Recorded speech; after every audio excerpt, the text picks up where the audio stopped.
Hello, everybody, and welcome to the latest edition of the Sportswriters podcast. This is sports writer Aaron Ferguson, and I'm joined, fresh off a good night's sleep, I'm sure, by Morton Potters, Logan Peterson, Vinni Massaglia, and Coach Jesse Crawford. Their baseball team just won the Rock Island Augustana College Super Sectional. Their plaque is right here in front of us. They beat Stillman Valley 16-8, but Jesse, you said it was a wild one.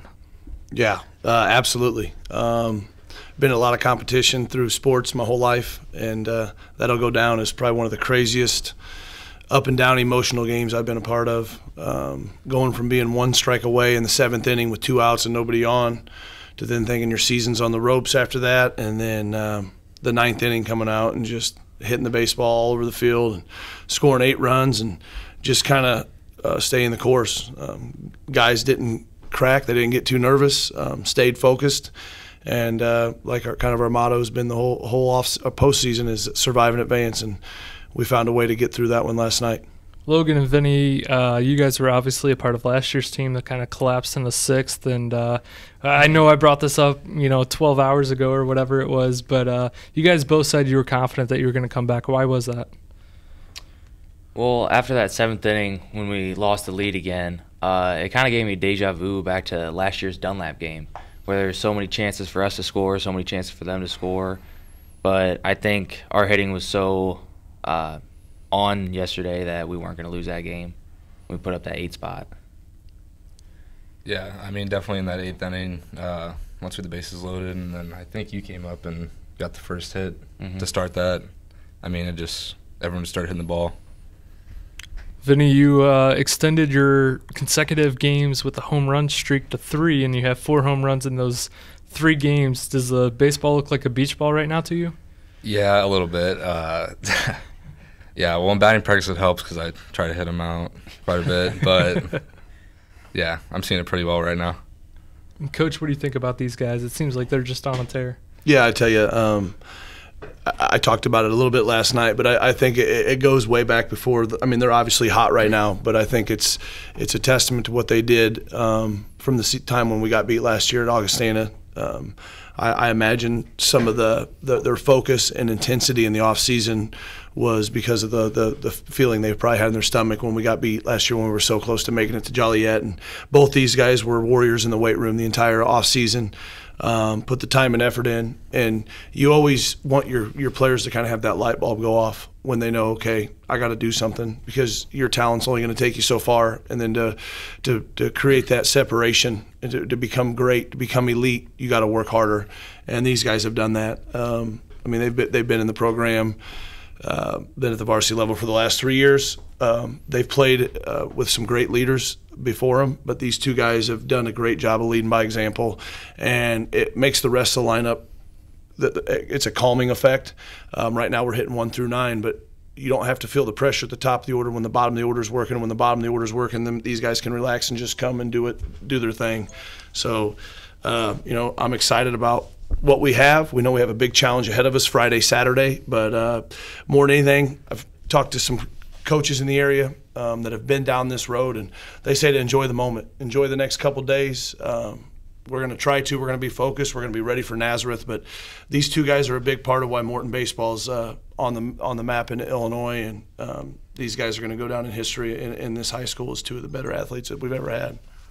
Logan, the Mid-Illini, I think, what is this, 8 straight years that the Mid-Illini teams reached the Super Sectional, and you guys, I think, are the 3rd team in that span to go to state at least. How does the Mid-Illini schedule prepare you guys for this postseason run you guys are enjoying? I think we have some great competition. We don't play a lot of 2A schools. Crawford makes our schedule pretty hard and tough, but I think that just makes us better, because once postseason comes around, the regular season really doesn't mean much. It's more of practices getting you ready for the postseason.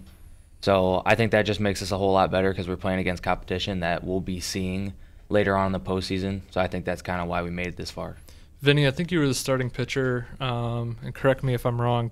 Seems like forever ago, but that game against Canton that went 10 innings. I think back to that game, and I think to the last game before the postseason started against Richwoods, that 8-inning game which I wasn't there, but I was getting text updates the entire time.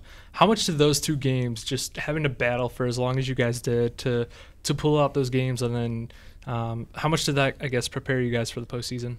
Yeah, definitely with the Canton game, we were fighting the whole entire game, and that just shows that we went, how many innings did we go? 8, 9? Just shows that we don't back down and we just keep fighting the whole entire game, and that our pitching staff can get us through the game. Do you guys feel like that kind of prepared you for a situation like last night where it's win or go home and your season's on the line no matter what, every pitch? Yeah. You go. Yeah, the last couple of seasons, our hitting's really been on, and we've really just destroyed teams. We didn't really have a lot of close games to prepare us for the postseason. So I think that's kind of why some of our seasons have been shorted, because we weren't really prepared for those close game encounters. But this year we've had more than enough close games that I think really prepared us, and our nerves were kind of calmed down, and I think that's kind of why we can pull through on these games. Jesse, your team scored 39 runs in the last 3 games. That's a sectional semifinal, sectional final, and an Elite 8 against some of the top quality competition in the state. What does that say about where this team's at offensively right now? You always, Coach McCarty and I talk a lot, and as a coaching staff, we wanted the opportunity to be healthy and be clicking on all cylinders when the weather got warm. And we feel like when you get this far into the postseason, everybody's going to have good arms. It's just you got to be dialed in at the plate. And right now, last night we pounded out 23 hits. We scored 16 runs and we left 13 guys on base. So when you say that, to verbalize that, that sounds astronomical. And we know that the challenge is going to even be tougher come Friday. We know who we're going to see. We know what he has, but we feel like he's got to face us. Like we feel like the Plasecki kid from Nazareth, great player. He's going to Louisville, but he's got to figure out a way to get us out. We can't go in there with the mindset with our backs against the wall. We just got to keep swinging, and we're aggressive. We're aggressive early in the count. We hunt down fastballs. We fight off speed, and right now we're getting ourselves in favorable counts, and everybody's hitting. Like we talked about earlier, our 9-hole hitter, Braden Brown, is on fire right now. Our top 3-4 guys, and then we're getting contributions up and down the lineup. In the middle of the year, defensively, we kind of hit a time where we weren't just making plays, and now we're making the routine plays. Our strikeout numbers are tremendous, and like you talked about, the 39 runs over the last 3 games. So we feel like we're as hot as anybody, but when the tournament started with 180 teams and you're down to 4, everybody feels really hot. So we're excited at the opportunity. We don't want to get complacent. We're going to be prepared for 10 a.m. on Friday.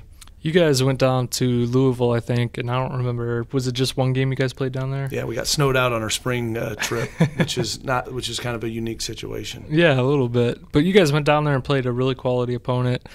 For either of you 3 who want to answer, or all 3, do you feel like that game, playing against quality competition, prepared you for the rest of the season? Yeah, definitely that was probably one of the better pitchers I've seen throughout my career. Just seeing that prepared us. We faced Taylor Catton from Dunlap, one of the better pitchers in the area. It's definitely going to prepare us for game Friday. I would just say, the JoJo Wilkinson kid from Providence out of Indiana, he's one of the top pitchers in the country. Going to be a draft next year. Seeing him, and like you said, Taylor Catton, you can go up and down in our conference. Schroeder from Canton, the Pershing from Washington who shut us out. And I can't say enough about it. And it's a testament to the guys in the middle line, all the coaches. It's a close-knit group. We're competitive with each other, but we feel like this conference, we don't get enough attention up north.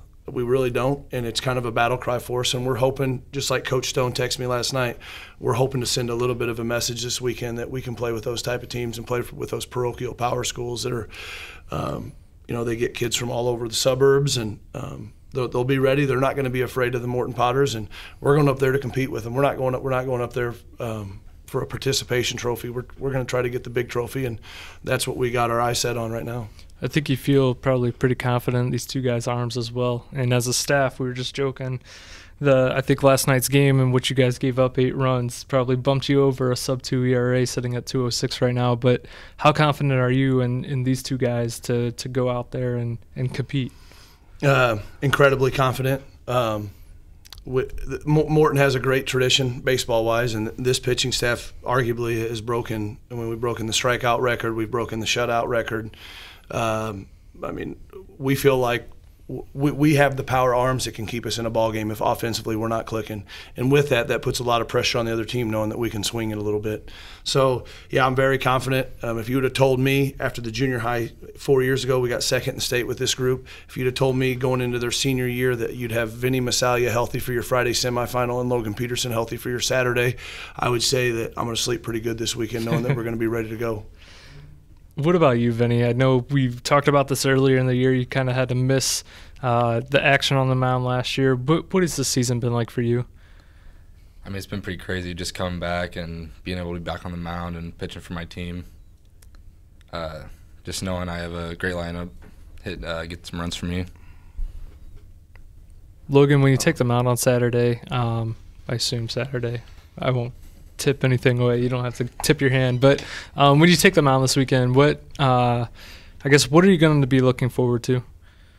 Well, I hope to look forward to a state championship game, not a third, fourth place game if this guy can pull it out and not say anything. But, I'm just excited to play 2 more games with this group, and I'm just so glad we got to Joliet this year. And I think that's all you can really go for. I mean, just playing with this group and being able to play 2 more games is just a dream come true, really. For each of you, what is the mindset of a pitcher like when you're preparing for a game? What's kind of going through your mind as you're going through your pregame routine? Mainly just need to throw strikes. I mean, just let them hit the ball and play. Your team make plays behind you. Yeah, I felt like when our pitchers try to do too much and try to throw too hard, that's when we really get in trouble, start walking guys. So I think it's just taking trust in your defense and your offense to put you ahead that really kind of calms your nerves and make you a better pitcher. You've got a couple of defensive wizards on your team that I've seen, but have you seen anyone better than the Syndergaard lookalike over here? No, he's put together quite a year, and defensively he's had several web gems, and I'm just a complete player, both of them. We feel like we have 3 two-way guys that with these two and Guerrera that statistically you can't. I mean, it's a video game. If you look at our numbers, they're video game numbers. They've done it all year. It's been consistent, and nothing against teams in the state of Illinois, but we don't have any cupcakes. We don't get teams that we know that we're going to show up and win 15-20 and everybody's going 5 for 5 with 5 doubles. We play what I consider a pretty tough schedule, a good non-conference schedule, and the Middle Illini is really good. And so, with these guys and the talent we have, we knew we had the makings probably 2 years ago that this team would have the makings to have a shot at it with the depth in the pitching staff and just the depth and having 5-6 guys that were been there and done that last year. So more than anything, it's pretty neat to be able to say that you're going to play a game regardless on the last day of the season. We're going to be one of the last 4 teams in 3A playing regardless of what happens. So we're excited. We're just hoping to be playing the last game of the season. For you guys, you were on the state title or second place team, and they were on the state champion. They both played they were both on the team as 7th graders on the 8th grade state title the year before as well. So you guys both were at state before twice. Does that give you confidence? Like, are you comfortable coming up to Joliet this weekend, or is it different? I would say it's a little different just because it's a much bigger stage. Playing in your senior year of high school, it matters a lot to you, and you really want to win. I think with our senior class being there, done that, I think it's going to give us the extra edge, just knowing what it's going to feel like being at a state championship game. So I think that we'll just be a lot more ready than everybody else because we've been there. I mean, this is a winning team, and we know what it's like. So I think we'll just be a lot more calm and a lot more ready to go. Jesse, I know you've been pretty emotional after games, during games. I think you've beaten a couple runners to the plate when you've sent them. Why has this been just such an emotional run for you? A lot of reasons. One, I've been grinding and doing this for 14 years, coaching at the high school level, and I've been a part of some really bad teams, and I've been a part of some really good teams. Been real close before. The junior high stuff's awesome, but I mean, this is a whole different level. I mean, high school, I mean, junior highs, it was neat. I mean, when you're in the moment, it's awesome. But high school, I mean, this is the real deal. This is, you know, for me on Friday, I can honestly say when we're going to, I mean, this is the most important game I've coached in my life. With that being said, we're not going to change a thing. The game plan is going to be the same. We're going to play loose. We're going to come out. We're going to play with all kinds of confidence. We're going to be a little bit rowdy in the dugout. But yeah, I am a coach that I wear my heart on my sleeve. I'm emotional. I'm fiery. It's just the way I'm molded. People say, oh, you can maybe scale that back a little bit. It's not in me. It's not in my DNA. I love these kids like my own.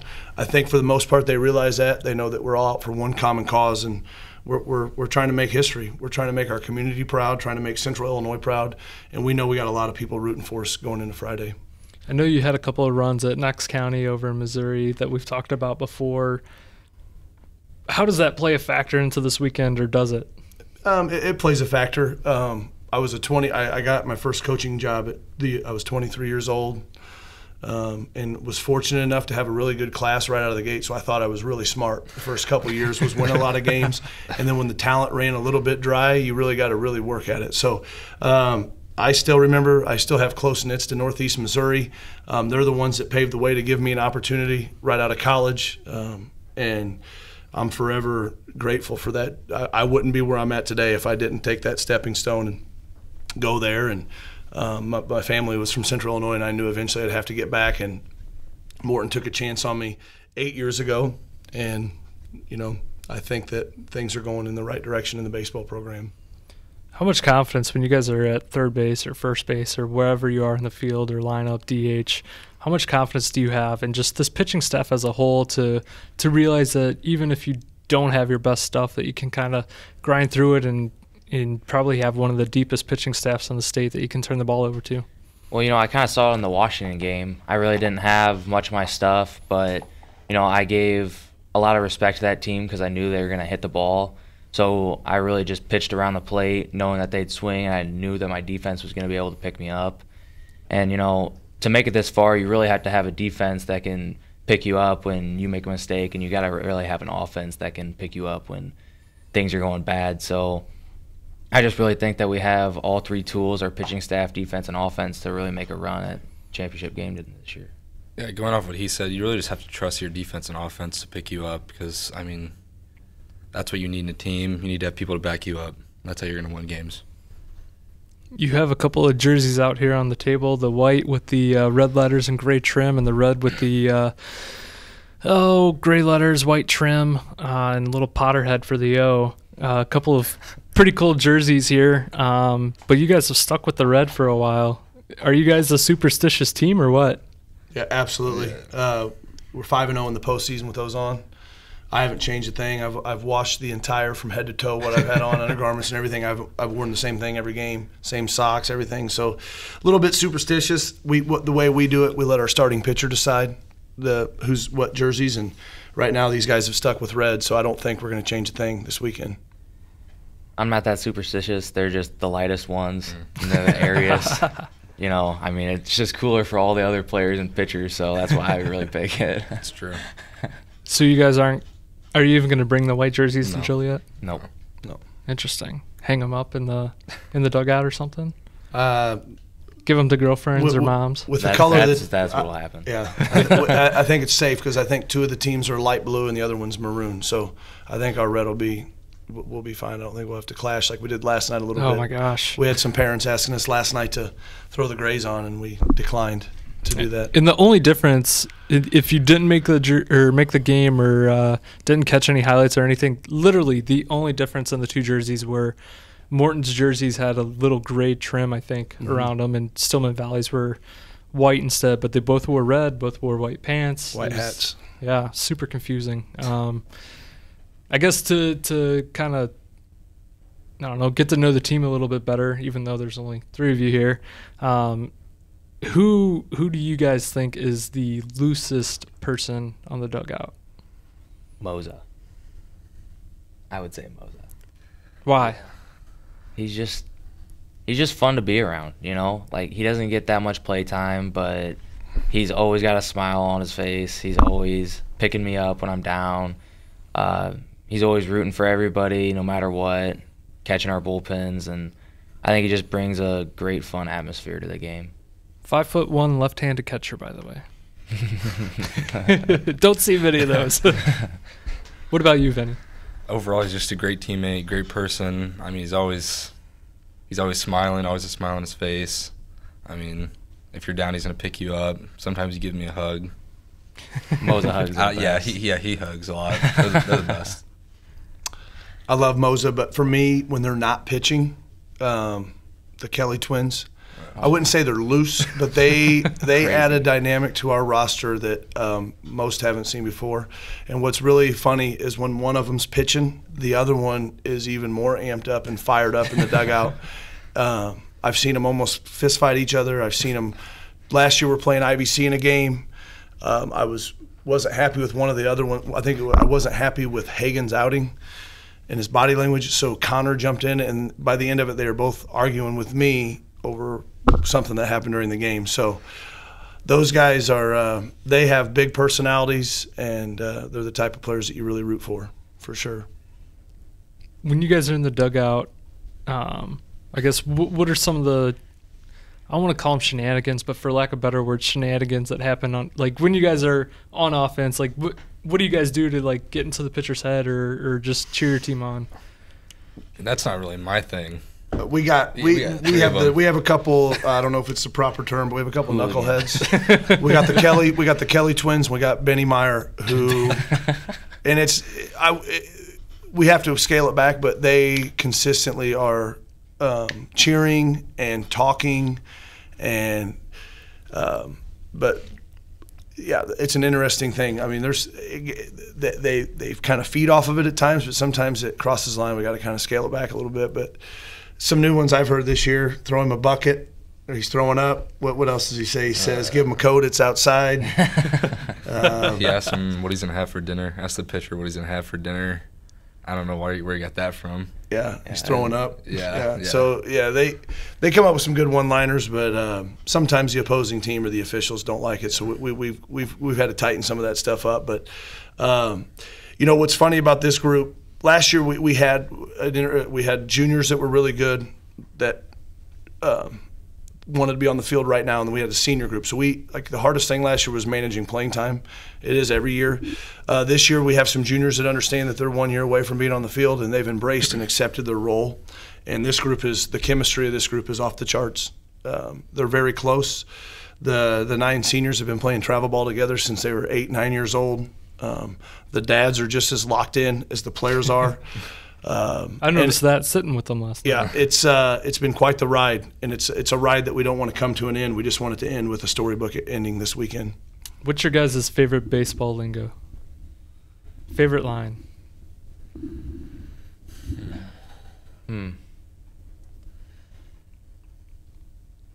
Probably what our coach always tells us before every game. Believe in yourself, believe in each other. Because, we all made fun of it at the beginning and we always laughed it off. But right now, I really think that it means something to me, because without believing in yourself and others to believe in you, then I don't think we would have made it this far. Yeah, that was my favorite. Yeah, we talk about a lot in the postseason about surviving and advancing. Last couple games we've been talking about kind of throwing that first blow offensively. Ambush them early, jump on them, and see if they can score with us. We know it's important, but we've also had games where we've been down. We were down to East Peoria. We were down to Bloomington in the 5th inning. Couldn't get anything going. They scored. We're down 1-0, kind of backs against the wall, and then we came through in the bottom of the 5th. So we feel like we can beat you in several different ways, and we just hope that we can stay hot. I think baseball is just a game of momentum. That's why you see teams the team that usually wins the wild card in Major League Baseball that has to grind all the way through September. They sometimes have a better chance than the team that went 110-52 when they kind of coasted the last couple of weeks, because it's hard to flip the switch. And right now we feel like we're kind of in the zone. And I know that these guys tell you the same thing, that the next 2 days of practice are going to be a grind. We just want to get to Joliet and play baseball and play in a game that means something to the community in this area. Logan, obviously Noah Syndergaard had the hair last year and has cut it since, but you kind of have that similar look. Is that kind of who you were modeling it after, or why did you decide to grow your hair out? No, really, I mean, Girlfriend, I'm pretty sure. Yeah, the reason I started growing out was my girlfriend, but she wants me to cut it, but I kind of start to like it now. And I get that pretty much every day, like Noah Syndergaard, Sunshine from Remember the Titans. And I mean, it kind of gets old, but, you know, I think it's just something that people recognize me as, you know. I think it's kind of something that sets me apart from everybody else, and, you know, I kind of like it. Go ahead. Is there a lot of upkeep with it? No, I don't do too much to it. I just shower and show up to practice. That's about it. Usually Put a hat on Saturday doubleheaders, he gets the hair straightener out in between games and straightens it. No, in the coaching community, he doesn't realize this, but in the coaching community, I take a lot of grief about it because they're like, how do you have a dude on your high school team with hair longer than most of the moms on the team? And I said, well, it is what it is. I said when you're 16 or 17 and 2 in high school in your career and you set the all-time hits record, things like that, I guess you can set yourself apart a little bit. But, yeah, I mean, it is what it is. That's him. 2 years ago, when my first teaching gig when I got in Morton 8 years ago, one of my first ever PE classes, he was in it. So was Kyle Killian, a couple other athletes that we have, and he was a clean-cut, little chubby fifth grader. Now he's this tall, skinny, long, blonde-haired, Noah Syndergaard-looking guy we have. So it's funny to see it come in full circle. Lost in the Wildness last night. I totally forgot to ask you about it, and I was sitting at Buffalo Wild Wings pounding out my story and transcribing. But you passed Anthony Menino last night for the all-time hits record at Morton. What was that moment like? It was a third-inning double, if I remember correctly. Yeah, it was pretty cool. Looking back on it now, I didn't really realize it until like my third or fourth at bat, because I was really more worried about the game because it was pretty close at that time. But I think it's pretty cool. He came up to me after the game, shook my hand, wanted to take my picture with him, and I think it was just a cool moment because you don't see a lot of guys wanting to come up to you for breaking their record and congratulating you and just being more happy for you than they were for them. Yeah, I think it was interesting. So Augustana has this like really nice field. They've got, you know, chair seats kind of like at Westwood Park. They've got 3 rows of them right in front of the press box. And they didn't let me sit in the press box for whatever reason. They did last week. I don't know, whatever. I should have said something to Craig Anderson because he was there last night. But so I just decided to sit in the second row. And then all of a sudden it's like the 5th inning. Hey, Aaron, which I never get because I don't really look like a newspaper reporter or any of my social media pictures. But hey, Aaron. Well, Anthony was sitting right behind me, and he was just fired up about it and, like, so excited for you. He's like, got it on video. So he was pretty fired up. That doesn't surprise me. Jesse, and for the both of you, just kind of summing up what the season's been like. Obviously, you know, there's 2 big games in front of you, but what are some of your favorite memories to this point in the year? Man, there's been a lot of them. I would say probably early on in the season, we played Oaklawn Richards in a game at our place. Kind of just didn't play well, just errors. It was the second game of the day. We weren't overly focused. It was cold. Get to the 7th inning, down 7-6. Vinni hits a home run to tie it, and we're still excited about that. And Weber comes up, hits a homer to win it. Only home run of the year. Only home run of the year. Yeah. So walk-off homer there. You go to the Canton game with Holcomb, got the walk-off, the 10-inning game where there was great defensive play after great defensive play. I remember talking to the team in Louisville. This wasn't really a high point at the time, but we were in Louisville. Our catcher was banged up. We knew Gudeman was going to be out a while. We kind of had some team issues going on. But we knew if we could survive that week or 2 with that adversity and get through it and get healthy at the right time, that we knew it would be a turning point, and it turned out to be a turning point. And then just the postseason and just winning the Middle Illini, this group is a interesting bunch. They got a lot of personality in that senior group, a lot of different personalities. But one thing that they have in common, they're good at baseball. I mean, flat out. We got some baseball players in that class, and we got some underclass guys that can really fill in. So, I mean, it's been a great year. When you're 28-6, there's been a lot of high points in the season, and it's really good to see. I've talked about it over and over, but it's really good to see when guys put the time in that it pays off. And sometimes it always doesn't come right away. And this year, that these guys have seen the success from what they did in the off season translate to being, I mean, I don't know what the postseason accolades will look like, but we feel like we got some all-state and some all-area type guys. We feel like we're going to have some guys when the season's over, they're going to get rewarded for their success. Highlights of the season? Oh, yeah, it was definitely the Weber walk-off. That was definitely my favorite moment. I mean, it was absolutely freezing outside. I think it was like 11:30. I don't know. Just seeing the smile on his face was great. I think my favorite part of the season was when we were scrimmaging and Ben Meyer was throwing, and we gave Moza a bat, and first pitch he beamed him, and he was throwing his bat all mad at him. Moza almost charged him out. Yeah. And I knew we had about 15 guys who would have backed him up, throwing hands at Ben. I just thought it was so funny. But, I think there's been a lot of experiences like that. It's just, this has been a real fun season and real upbeat, and I just love having the guys that I have on my team. Cool. Well, special thanks to Logan Peterson, Vinni, Massaglia, and Jesse Crawford coming in and representing the Morton Baseball Potters. Good luck to you guys this weekend. I'll see you in some capacity up in Joliet. Mm-hmm. And thanks for tuning in to the Sports Writers podcast. If you like our coverage or like our tweets or liked podcasts like these where we bring some local athletes and coaches in, please subscribe to the Journal Star. That kind of allows us to keep doing these types of things and travel to these games and give you Twitter updates if you can't make it. There's a big blue button on our website, and you can call, what's the number, Matt? 686-3000 maybe? Yeah, that's it. Yep, 686-3000. I should know that. I'll commit it to memory now.